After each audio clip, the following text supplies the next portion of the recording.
오늘 이 말씀은 예수님이 받은 두 번째 시험인데요. 이 시험은 성전 꼭대기에서 뛰어내리라는 것이었습니다.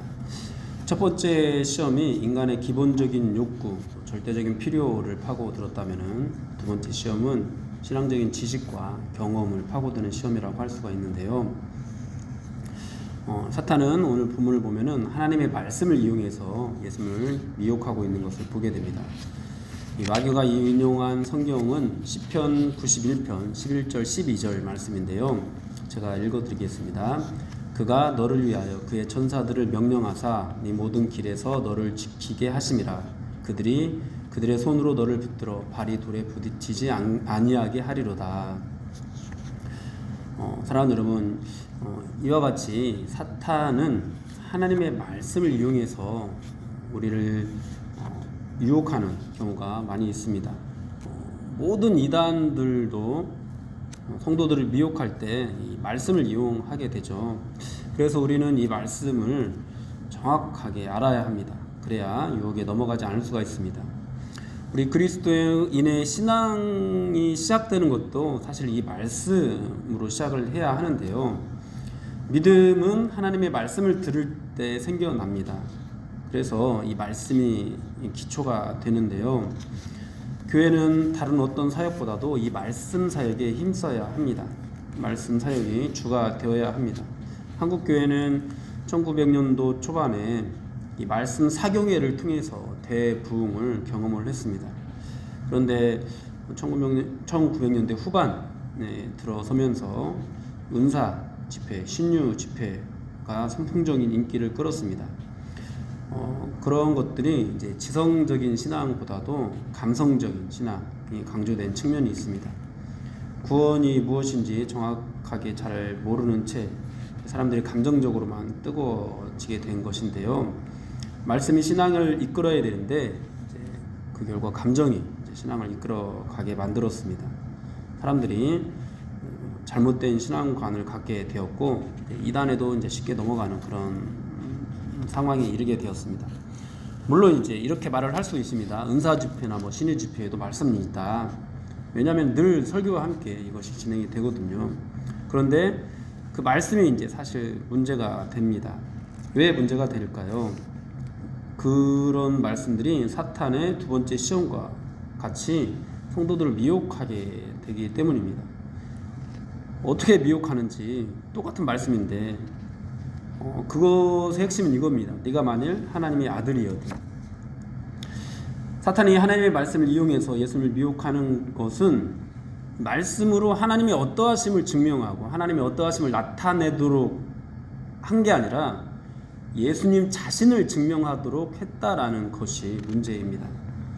사랑하는 여러분, 하나님의 말씀은요, 우리가 깨달은 말씀들, 또 하나님께서 놀라운 은혜와 자비를 베푸신 이 말씀은요, 나를 증명하는 말씀이 아닙니다. 내 믿음을 증명하라는 그런 의미에서 주신 말씀이 아니라 하나님의 어떠하심을 증명하는 말씀입니다. 우리 믿음의 기초가 되는 말씀은 하나님의 은혜와 사랑이 어떠한지, 또 하나님의 그 위대하심이 어떠한지, 하나님의 거룩하심과 또 공의로우심이 어떠한지에 대한 깨달음이어야 합니다. 그런데 이제 은사 집회나 신유 집회가 우리에게 요구하는 것은 무엇이죠? 내가 어떤 능력을 행할 수 있는지, 내가 어떤 특별한 경험을 했는지 안 했는지, 내가 방언을 하는지 안 하는지, 내가 병고침을 받았는지 받지 않았는지, 네가 하나님의 아들이어든 뛰어내리라는 이 사탄의 유혹처럼 네가 정말로 믿음이 있다면은 너도 그것들을 다 받을 수 있다. 이렇게 이제 우리에게 유혹을 하는 것이 문제가 되는 것입니다. 그래서 우리는 이 시편, 사탄이 인용했던 시편 말씀도 잘 이해를 해야 되는데요. 이 말씀은 사실 하나님께서 하나님의 백성들을 얼마나 세심하게 잘 보살펴 주시는지를 보여주는 그런 말씀입니다. 이 말씀은 하나님의 자비하심과 이 따뜻한 사랑을 노래하는 그런 말씀인데요. 우리는 이 말씀으로 정말 하나님이 정말로 은혜롭고 자비로우신 분이라는 것을 깨닫게 됩니다. 그래서 이제 이 말씀을 이용해서 하나님이 너를 사랑하시기 때문에 너도 반드시 그렇게 지켜주실 거야 라고 이렇게 말하는 것은 굉장히 자연스럽고 또 당연하게 들리기도 합니다. 그러나 여러분, 우리가 이 말씀으로 정말 깨달아야 될 것은 그냥 하나님이 얼마나 우리를 사랑하시고 얼마나 우리를 세심하게 보살펴 주시는 그런 분인가, 정말 그런 분이다라는 것을 우리가 믿게 되고 깨닫게 되는 것, 여기에 있어야 합니다. 그것이 나에게 행해지는 것, 이제 이것은 또 이제 뒤에 가서 내가 진짜 설명을 하게 될 건데, 그것은 이제 좀 다르게 우리가 이해를 해야 된다라는 거죠.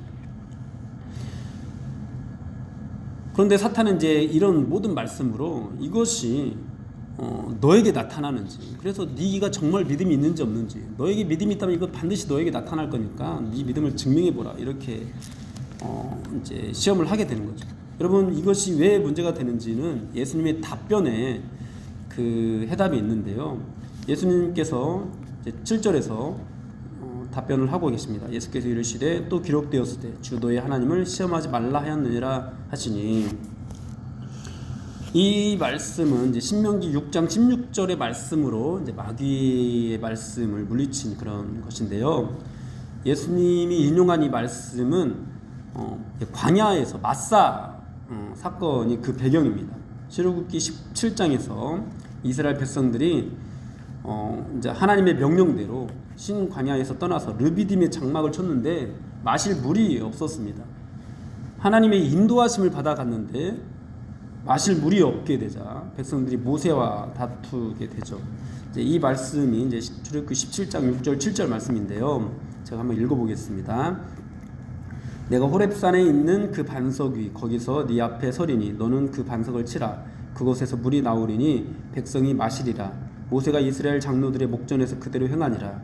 그가 그곳 이름을 마사 또는 무리바라 불렀으니 이는 이스라엘 자손이 다투었으며 또는 그들이 여호와를 시험하여 이르기를 여호와께서 우리 중에 계신가 안 계신가 하였음이더라. 아멘. 백성들이 시험한 게 하나님께서 우리 중에 계신가 안 계신가 하였음이더라, 이렇게 말씀을 하고 있거든요. 그러니까 이 하나님께서 인도하여 오게 된, 하나님께서 인도하셔서 오게 된 이 곳인데 마실 물이 없으니까 하나님이 없다라고 이제 백성들은 여기게 되었습니다. 그래서 이제 모세를 원망하게 되었던 것이죠. 이제 그런 백성들에게 이제 모세가 하나님의 지시를 받아서 백성들에게 갈증을 해결해 주면서 하나님을 시험하지 말라고 그렇게 말씀을 하고 있었던 것입니다. 여러분, 이것은 뭐냐면은 하나님께서 마실 물이 있든지 없든지 함께 계시는 분이다라는 거죠. 이스라엘 백성들이 고통을 당하고 있을 때나 고통을 당하고 있지 않을 때나 하나님은 함께 계시는 분이라는 겁니다. 여러분, 그렇습니다. 하나님은요, 교회가 핍박을 받을 때나 핍박을 받지 않을 때나 교회와 함께 하고 계시는 분이십니다. 여러분, 교회가 부흥할 때든지 교회가 부흥을 하지 않을 때든지 하나님은 함께 하십니다. 여러분, 우리가 믿음으로 기도해서 병 고침을 받을 때든지 병 고침을 받지 않을 때든지 하나님은 우리와 함께 하십니다. 하나님은 우리 중에 누군가가 서울대에 가도 함께 하시고 대학에 떨어져도 그와 함께 하시는 그런 분이십니다. 하나님은 부흥하고 성장하는 교회에도 함께 계시고 수십 년이 지나도록 성도가 10명도 채 안 되는 그런 교회에도 함께 하시는 분이십니다. 그렇습니다. 여러분, 하나님은요, 우리가 직접적으로 그런 말씀에 나타나는 그런 모든 능력들을 경험하든지 경험하지 않든지 우리와 함께 해 주시는 분이십니다. 하나님은요, 그 높은 곳에서 우리가 떨어졌을 때 우리를 받아주시든지 받아주시지 않든지 살아계신 분이고 함께 하시는 분이고 자비로우신 그런 분이십니다. 여러분, 이런 여러 가지 은사들이 우리에게 나타날 수도 있고 나타나지 않을 수도 있습니다. 그러나 그것과 상관없이 하나님은 우리와 함께 하시고요. 그리고 뿐만 아니라 여전히 은혜로우시고 여전히 자비로우신 그런 분이십니다. 그런데 우리는 자꾸만 이 모든 그런 말씀으로 우리 자신의 믿음을 증명해 내려는 데 사용을 합니다. 심지어 다른 사람의 믿음까지도 판단하는 데 사용을 합니다. 여러분, 병 고침을 받은 사람, 뭐 방언이 나타나는 사람, 이런 사람이 믿음이 더 좋은 것이 아니거든요. 그런 것이 전혀 한 번도 경험해 보지 못했는데도 불구하고 여전히 신실하게 나와서 하나님을 찬양하고 경배하고 하나님을 기뻐하는 사람이 오히려 믿음이 더 대단한 거거든요. 보고 믿는 사람보다도 보지 않고 믿는 사람이 훨씬 더 믿음이 좋은 사람이거든요. 우리는 그 모든 것들이 나타나야만 뭔가 믿음이 좋은 것처럼, 뭐 능력이 있는 것처럼 그렇게 생각을 합니다. 진짜 능력은 그것을 행하는 것이 아니라 진짜 바르게 예수님을 믿는 그 믿음이 진짜 능력인 건데, 우리는 이 모든 것들로 자신을 증명할 수 있어야 믿음이 좋다라고 그렇게 판단을 하는 것이죠. 뭐 사역자도 그렇게 판단을 합니다. 뭔가 병도 고치고 또 교회도 부흥시켜야 능력이 좋은 사역자라고 우리는 그렇게 판단을 합니다. 여러분, 그러나 그렇지 않습니다. 여러분, 진짜 믿음은 능력을 행하는 데 있는 것이 아니라 예수 그리스도를 바르게 믿는 데 있습니다. 여러분, 우리는 이것을 믿어야 됩니다. 부흥하는 교회도 오늘 본문에서 말씀하신 것처럼 이 천사들을 명령해서 내 모든 길에서 너를 지키게 하는 그 사랑으로 부흥하는 교회도 하나님께서 돌보고 계시지만, 부흥하지 않는 교회도 천사들을 명령하셔서 모든 길에서 너를 지키게 하시는 그 사랑으로 똑같이 돌보고 있다는 것을 우리는 믿어야 합니다. 또 그것을 깨달아야 합니다. 여러분, 우리가 기도해서 병 고침을 받을 때도 하나님은 그 손으로 우리를 붙들어서 발이 돌에 부딪히지 않도록 지켜주시지만, 병 고침을 받지 않더라도 또 똑같은 사랑으로 우리를 여전히 그렇게 지켜주고 계시는 그런 하나님이십니다. 사랑하는 여러분, 우리의 신앙은요, 절대로 우리의 경험을 근거로 하지 않습니다. 하나님의 말씀, 성경을 근거로 합니다.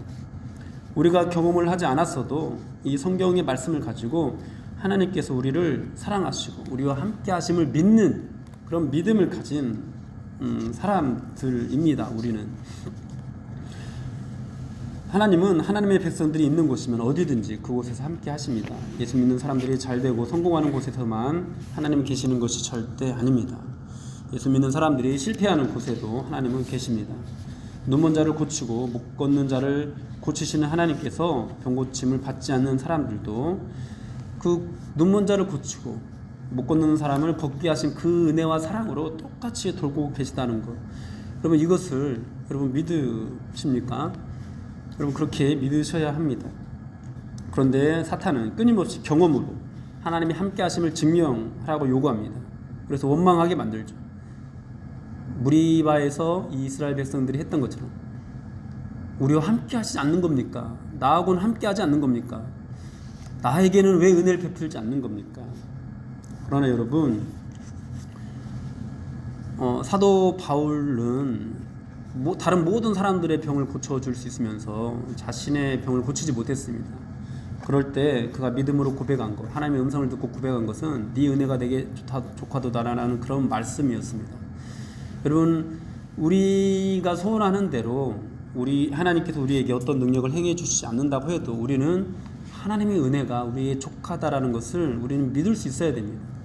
하나님의 뜻이, 하나님의 지혜가 훨씬 더 높고 크다라는 것을 우리는 믿어야 합니다. 그래서 우리가 성공하는 것으로 하나님께서 우리와 함께 하신다라고 말해서는 안 됩니다. 또 우리가 실패하는 것으로 하나님께서 나와 함께 하시지 않는다 이렇게 말을 해서도 안 됩니다. 내가 과연 성공하느냐 실패하느냐로 하나님이 나와 함께 하시느냐 함께 하시지 않느냐를 판단해서도 절대 안 됩니다. 예수 잘 믿으면 뭐하냐, 대학을 잘 가야지, 예수 잘 믿으면 뭐하냐, 그렇게 가난하게 살면서 우리는 이런 말이 들려올 때 주 너희 하나님을 시험하지 말라라고 그렇게 외칠 수 있어야 됩니다. 그런 것이 있든지 없든지 함께 하시는 하나님을 믿을 수 있어야 됩니다. 여러분, 하나님이 그 일을 우리에게 행해 주시든지 행해 주시지 않든지 하나님은 신실하신 분이십니다. 그러므로 우리는 혹시 이제 개인적인 필요를 놓고 기도할 때 이렇게 기도할 수 있어야 됩니다. 하나님은 살아계신 하나님이십니다. 또 그의 독생하신 예수 그리스도를 내가 믿습니다. 오직 예수님만이 나의 유일한 구원자가 되십니다. 하나님은 나의 모든 필요를 채우실 수 있는 분이십니다. 하나님은 홍해도 가르시는 하나님이시고 또 죽은 사람을 살리신 분이십니다. 그 은혜와 능력으로 나를 고치실 수 있음을 믿습니다. 이런 믿음을 근거로 해서 우리는 하나님께 도움을 구해야 됩니다. 여러분, 그러면요, 신실하신 하나님께서, 정말로 자비로우신 하나님께서 특별히 누군가의 기도를 받지 않아도 내 기도를 들어주시고 반드시 응답을 해 주실 것입니다. 그러나 여러분, 우리는 또 이런 믿음도 동일하게 가지고 있어야 됩니다. 나의 원대로 마옵시고 하나님의 뜻대로 해 주십시오. 그리고 또 바울의 그런 믿음처럼 내 소원대로 그런 뜻들이 나타나지 않는다고 해도 하나님의 은혜가 내게 족한 줄로 믿을 수 있어야 합니다. 여러분, 하나님께서 우리의 병을 고쳐주지 않는다고 해서 병을 못 고치시는 그런 분이 아닙니다. 여러분, 사람도 마찬가지입니다. 우리가 칭찬하는 어떤 사람이 있다고 합시다. 뭐 연예인들이 있다고 했을 때 유재석 씨가 칭찬을 많이 받죠. 근데 유재석 씨가 나에게 와서 그런 선한 일을 하지 않는다고 해서 유재석 씨가 정말 착한 사람이다 라는 것이 달라지는 것은 절대로 아닙니다. 하나님도 마찬가지예요. 좀 뭐 유재석이 우리를 아는 것처럼 하나님이 우리를 아는 것, 이런 건 좀 다른 문제입니다만은 어쨌든 예를 들자면 그렇다는 겁니다. 하나님이 우리에게 그런 일을 행해 주시지 않는다고 해서 하나님이 어떠하심이 달라지지 않습니다. 하나님이 우리와 함께 하시는 것, 이것도 달라지지 않습니다. 그러므로 그 하나님을 믿음으로 우리가 우리의 모든 필요를 간구를 해야 되는 것이지, 그것으로 나를 증명해 내려는 어떤 그런 의도로, 또 그렇게 해야만 하나님이 나와 함께 하시고 정말 또 내 믿음이 바르다라는 어떤 그런 것들을 어떤 판단하기 위해서 우리가 기도해서는 절대로 안 된다라는 것입니다. 사랑 여러분, 하나님은 언제든지 우리가 그 은혜를 경험하든지 경험하지 않든지 상관없이 항상 우리와 함께 하시고 항상 신실하시고 항상 은혜로우시고 항상 자비로우신 분이십니다. 그 하나님을 믿으시는, 그래서 어떤 능력이, 어떤 특별한 경험이 내게 있든지 없든지 하나님이 항상 함께 하신다는 것을 믿으시는 저와 여러분들이 되기를 주님의 이름으로 축원합니다.